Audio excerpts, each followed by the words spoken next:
इस वीडियो में मैं जो बताने वाला हूँ मैं वो अपनी अगली जनरेशन को बताना चाहूँगा। मिडिल क्लास ट्रैप आपको गलती से नहीं मिला है, आपको गरीब रखा गया है। इसका पूरा सबूत देने के साथ में कैसे इसको ब्रेक कर सकते हो वो बताऊँगा। मुझे हैरानी हुई और तरस आई इस वीडियो को बनाते वक्त, रिसर्च करते वक्त। जितना दुख इस वीडियो को देखते वक्त आपको होगा कि आपको ब्रेन वॉश करा गया है गरीब रखने के लिए, उतनी ही खुशी इस वीडियो के एंड में आपको होगी कि आप अपनी फैमिली का वो पहला इंसान बनोगे जो मिडिल क्लास ट्रैप को तोड़ेगा। डिस्क्लेमर, इस वीडियो में मैंने कड़वे वचन बोलने का जोखिम उठाया है, तो अगर आपकी जेब में पैसा नहीं है तो मेरे पे गुस्सा करने के बजाय, कमेंट में गालियां बकने के बजाय आप ये गुस्सा अपने काम में निकालें। Thank you. Fight club movie का एक सीन है, मिडिल क्लास इंसान वो चीज़ खरीदेगा जिसकी उसको ज़रूरत नहीं है, उस पैसों से जो उसके पास में है नहीं, यानी कि लोन लेके, और उनको इंप्रेस करने के लिए जिनको फ़र्क पड़ता नहीं है, और इस लोन को पे करने के लिए ज़िंदगी भर वो काम करेंगे जो उनको पसंद नहीं है। मिडिल क्लास इंसान भारी आदमी है।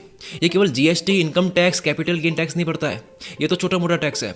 ये रिश्तेदार और दुनिया के सामने शो ऑफ करने का एक और टैक्स भरता है। पैसा भी बिल्कुल टाइम की तरह है, वेस्ट करते वक्त फील नहीं होता, लेकिन हिसाब लगाते वक्त यकीन नहीं होता कि इतना खर्च कर लिया। आज बात करेंगे मिडिल क्लास ट्रैप से बाहर आने की 4 कारण बताऊंगा। इन 4 चीज़ों की ही वजह से लोग गरीब रहते हैं और कभी बाहर नहीं आ पाते हैं। रिसर्च करी तो पता लगा कि एजुकेशन सिस्टम जो है, जहां पढ़ के आते हो आप, ये बना ही इसलिए था कि लोगों को गरीब रखा जाए। साथ साथ में मैं सोल्यूशन भी बताऊंगा। वैसे वीडियो को शुरू करने से पहले मैं आपके 10 सेकंड लूंगा। मेरी नई किताब लॉन्च हो चुकी है, नाम है अर्ली 20s मनी। अगर आप अर्ली 20s में आते हो, 19, 20, 21, 22, 23 की उम्र में आते हो, इसके आसपास आते हो और अपना पहला 10 लाख कमाना चाहते हो, तो क्या माइंडसेट चाहिए, कैसी सोच होनी चाहिए, वो बताया है, जो कि आप अभी डाउनलोड कर सकते हो पीडीएफ वर्जन में केवल 49 रुपीज में। लिंक डिस्क्रिप्शन में है। आ जाते हैं हम अपनी वीडियो की तरफ। तो सबसे पहला पॉइंट आता है हमारा एजुकेशन सिस्टम। पैदा होने के बाद 2 साल की उम्र में कच्ची बुद्धि के साथ जाते हो, 20 साल लगाते हो, जिंदगी का 1/3 हिस्सा देते हो। 200 साल पुराना ये एजुकेशन सिस्टम पर्शिया से आया है। 1800 की बात है, नेपोलियन ने पर्शिया को कई बार हराया। फिर पर्शिया के नेताओं ने और वहाँ के आर्मी के लोगों ने सोचा कि यार हम हार क्यों रहे।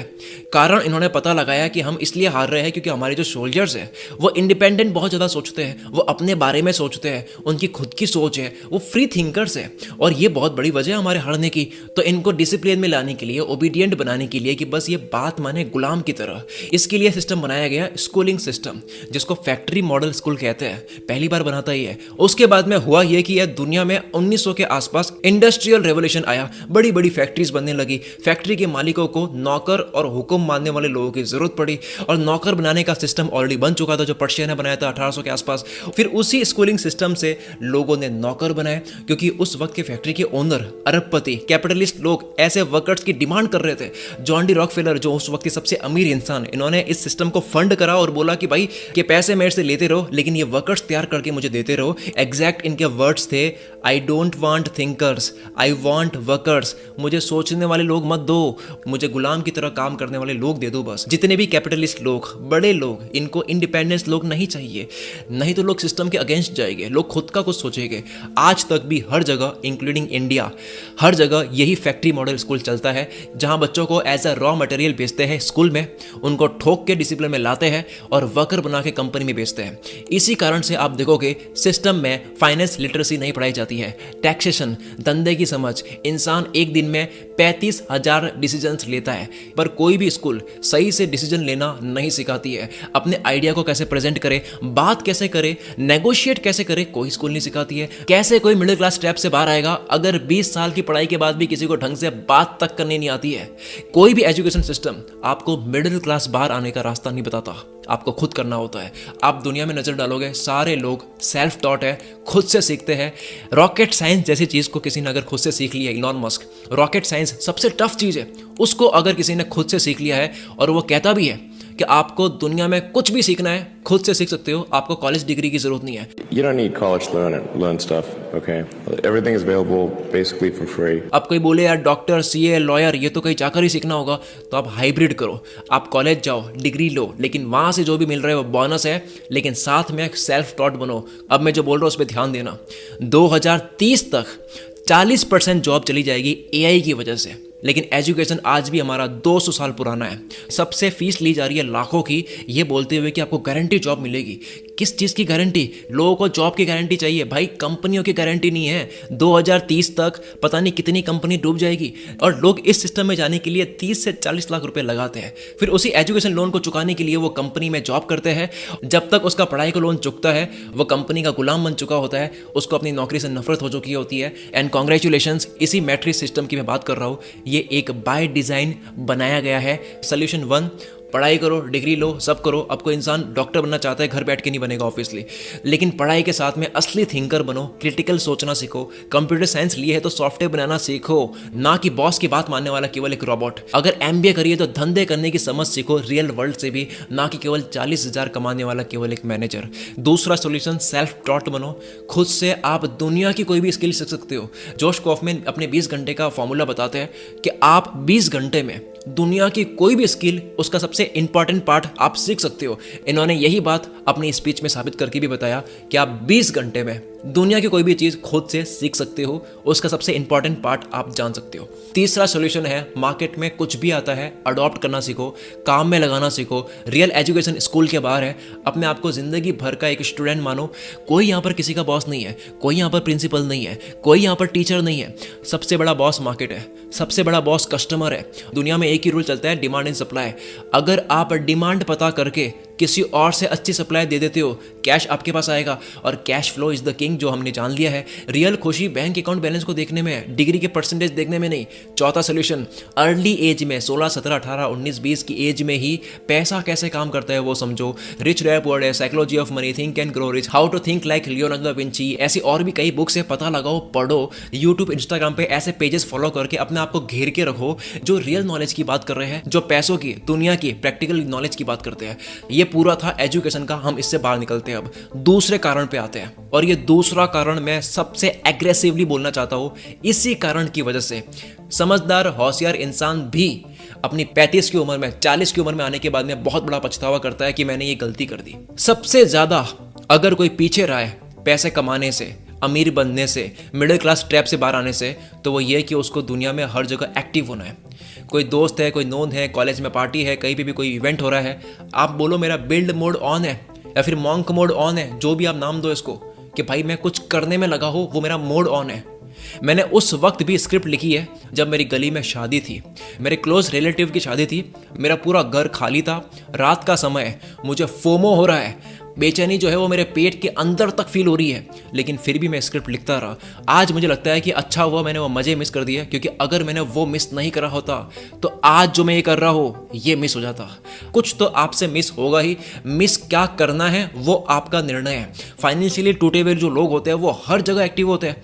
चांद पे फंक्शन रख दो, आप वहां चले आएंगे, उनको फोन करो, हाँ क्यों नहीं आएंगे, आपने बुलाया तो बिल्कुल आएंगे, लेकिन इनके रूम में जो टेबल चेयर है, खड़े होकर वहां जाके बैठ के काम करने की हिम्मत नहीं हो रही है। इतना नहीं चल पा रहे हैं, उतना चल लेंगे, लेकिन डायरेक्ट मना करना नहीं आता है। बोलो भाई मेरा बिल्ड मोड ऑन है, मेरा एक मोड है वो ऑन है, प्लीज सपोर्ट मी, मेरा करियर है, मेरी जिंदगी है, आई कैन नॉट कम, अभी नहीं आ सकता, फिर कभी आऊँगा फुल मोड में।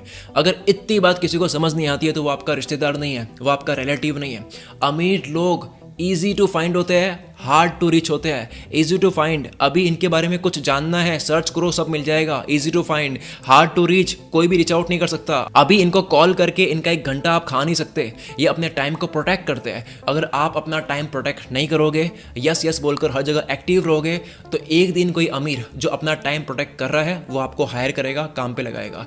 कोई मुझसे पूछता है यार कि शकील मुझे कोई इंटरनेट से पैसे कमाने के तरीके बता, यूट्यूब पे कैसे करते हैं बता। मैं सारा बताता हूँ, आधा घंटा देखे पूरा। फिर जब 10 दिन के बाद में वो बंदा मुझे फिर से मिलता है, मैं पूछता हूँ कहानी कहाँ तक पहुंची, आपको मैंने बताया था सब कुछ, तो वो कहता है यार थोड़ा सा ना इधर हो गया था, थोड़ा ना उधर हो गया था। मेरे सिटी के अलावा बाकी जितने दोस्त हैं वो सब मेरे से बात करते करते अपने मिडिल क्लास ट्रैप को तोड़ चुके हैं, लेकिन मेरी ही गली, मेरे ही टाउन के जो लोग हैं मुझसे बात करके अपने मिडिल क्लास ट्रैप को तोड़ नहीं पा रहे। क्यों?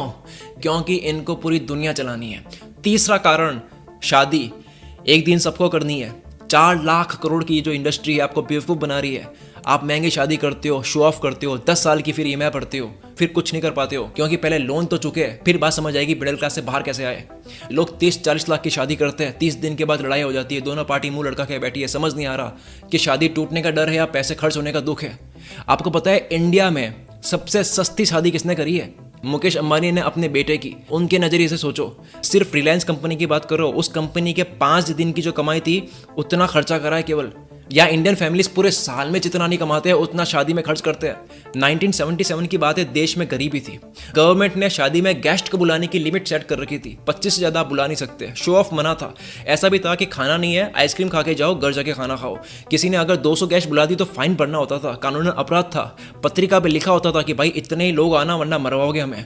लेकिन फिर 1991 में हमारा देश लिबराइज्ड हुआ, फॉरेन कंपनीज आने लगी, सक्सेस, पैसा, फैक्ट्री, कंपनी, ये सब होने लगा, शो ऑफ की दुनिया थोड़ी सी स्टार्ट होने लगी। और सबसे बड़ा इम्पैक्ट सिनेमा का। बॉलीवुड तो शुरू से बनाते आ रहा है, आज भी बना रहा है मिडिल क्लास लोगों को, कोई गुटखा बेच रहा है, कोई सट्टा बेच रहा है। तो गानों और बॉलीवुड की शादी का फर्क हमारे ऊपर पड़ा, दिल वाले दुल्हनिया ले जाएगी टाइप मूवी का हमारे ऊपर फर्क पड़ा, शादी धीरे धीरे जो है वो महंगी होने लगी। आज 2022 में एवरेज शादी इंडिया में 25 लाख रुपए की होती है। सुनना, 25 लाख रुपए की होती है। 2024, 2 ही साल के बाद में ये एवरेज शादी अब 36 लाख रुपए की होती है। अब जिसके पास पैसे है वो करे, लेकिन बाकी लोग प्रेशर में आके लोन ले रहे हैं। 30,000 कमाने वाला, ऐसा तो नहीं है कि पूरे की ईएमआई भरेगा, 15,000 से घर चलाएगा जो चलता नहीं है, फिर 15,000 की ईएमआई भरेगा, तब जाके उसको 20 लाख की लोन को चुकाने में 10 साल लगेंगे। शादी के बाद के सबसे अच्छे मोमेंट्स तो इसने लोन में दे दिए। बेस्ट टाइम जो बिताना था उसको अपनी वाइफ के साथ, वो तो टेंशन में बिता रहा है। पहले स्कूल के सिस्टम से कोई कम खराब हुए थे, जब शादी के बाद 10 साल यहाँ खराब होना था। लोगों को इंस्टाग्रामेबल शादी चाहिए। अब ये इंस्टाग्रामेबल क्या है? 10,000 से 5 लाख की कोटेशन आती है फोटोशूट की, प्रॉपर फोटोग्राफी होती है, उसको इंटरनेट पे दिखाते हैं। अब ये जो शो ऑफ का टैक्स है वो केवल गली में नहीं भरा जाएगा, पूरी दुनिया को दिखाने का शो ऑफ टैक्स भरा जाएगा। इंडिया में हर साल कितनी शादी होती है? मैं जब रिसर्च करी मुझे लगा गलत है यार ये, पर हर साल 1 करोड़ शादी होती है। आप सुन रहे हो, 1 करोड़। कितने लोगों की कैपेसिटी है 36 लाख की शादी करने की? इंडिया में सिर्फ 1% ही लोग हैं जो पूरे साल का 25 लाख या उससे ज़्यादा कमाते हैं। मैं तो कहता हूँ जो एग्जैक्ट 25 या 30 लाख भी कमाता है साल का, वो भी 36 लाख की शादी अफोर्ड नहीं कर सकता। अनुष्का शर्मा की नेटवर्थ है 255 करोड़, उसके हस्बैंड विराट कोहली की नेटवर्थ 1000 करोड़ है। विराट कोहली 12 करोड़ रुपए लेता है एक इंस्टाग्राम पोस्ट प्रमोशन का। तब जाकर के अनुष्का ने अपनी शादी में 7 लाख का लहंगा पहना, जिसकी इतनी डिमांड हो गई कि हर दुल्हन को शादी में उसकी फर्स्ट कॉपी पहननी है, जो कम से कम 80,000 रुपए की आती है। अगर अनुष्का ने 7 लाख का और किसी मिडिल क्लास इंसान ने उसकी फर्स्ट कॉपी 80,000 की भी पहनी ना, तब भी अनुष्का ने बहुत सस्ता खरीदा है, अगर कमाई और खर्चे के रेशियो की बात करें। और ऐसा नहीं है कि उस लहंगे में कोई बात है, वो महंगा है इसी कारण से क्योंकि उसके पीछे की कहानी है कि अनुष्का ने अपनी शादी में पहना था। वेडिंग इंडस्ट्री, शादी की ये इंडस्ट्री अच्छे से जानती है आप कैसे बेवकूफ़ बनते हो, आप कहाँ पैसा फूकोगे। ऐसे ही 4 लाख करोड़ की इंडस्ट्री वो है नहीं। यहाँ तक कि कुछ ऐसी सर्विस है जिसकी प्राइस कुछ और है, लेकिन क्योंकि शादी के लिए ले रहे हो तो उसकी प्राइस अलग होती है। अब इसका सोल्यूशन क्या है? सोल्यूशन बड़ा कड़वा है, हर कोई मानेगा नहीं। मैं मानता हूँ शादी जो है वो केवल 4 या 5 या 6 लाख तक आ जानी चाहिए। सबसे क्लोज लोगों को बुला दो, आपकी जो रीति रिवाज है उसको फॉलो कर दो, फिर दोनों दूल्हा दुल्हन के जो माँ बाप है वो अपना बचा हुआ पैसा अपने बच्चे के अकाउंट में डाल दे कि भाई अगर आप 1 साल सही से रहोगे, आपकी पहली सालगिरह आएगी, आपको इतना पैसा देंगे, दूसरी सालगिरह आएगी, हम आपको 2 लाख और देंगे एज ए बोनस। तो ये एक रिवॉर्ड सिस्टम बन जाएगा। आप बात मनवा सकते हो कि अगर आप सही रहोगे आपको रिवॉर्ड के तौर पर एक गाड़ी दिलाई जाएगी, दिला दो गाड़ी एक। सबसे आखिर में चौथा कारण है शौक। पहले कहते थे कि भाई जितनी चादर है उतने पैर फैलाने चाहिए, फिर कुछ स्मार्ट लोग आए और चादर को बड़ी करी, कहते हैं यार अपनी हैसियत को बढ़ाओ। लेकिन बात चादर को बड़ी करने की हुई थी, चादर को ईएमआई पे लाने की नहीं हुई थी। आपको पता है पिछले साल इंडियंस ने कितना लोन लिया है? $172 बिलियन। 1 बिलियन होता है 8,500 करोड़ रुपए, 172 बिलियन होता है 15 लाख करोड़ रुपए। 11 महीने में हमने बैंक से लोन लिया है। और इस पैसों से क्या लिया जाता है हम सबको पता है। 2017 में 30 लाख आईफोन बिके थे इंडिया में।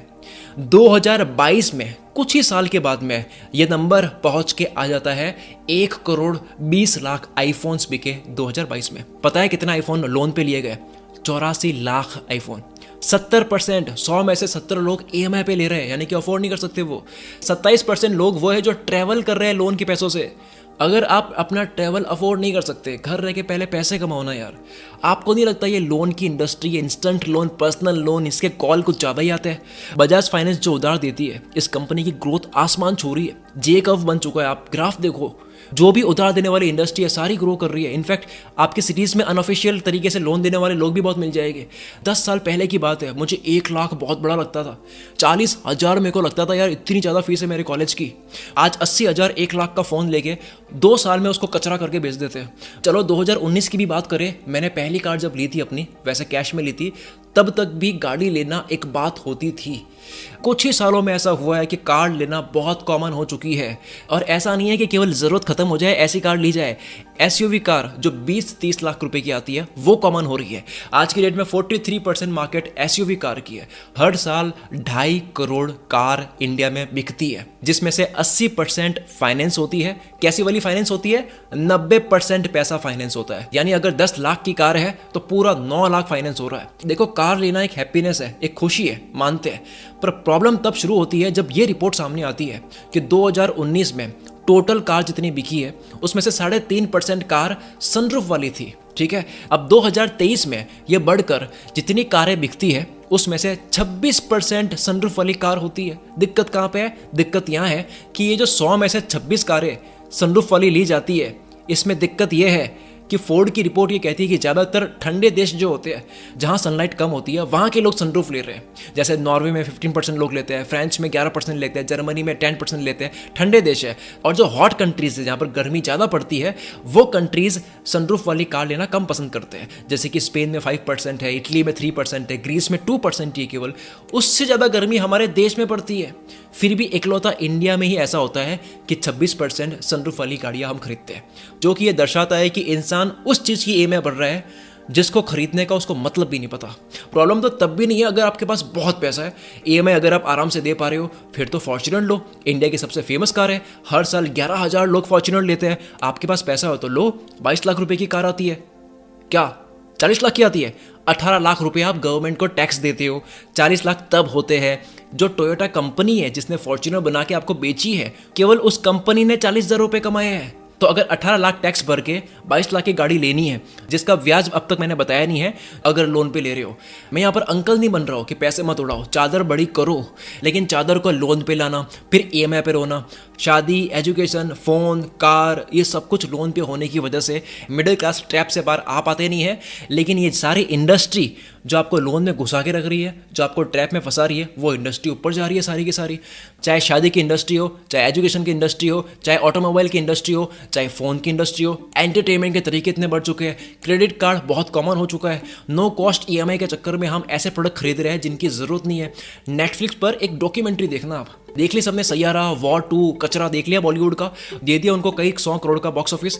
अब बाय नाउ डॉक्यूमेंट्री देखना।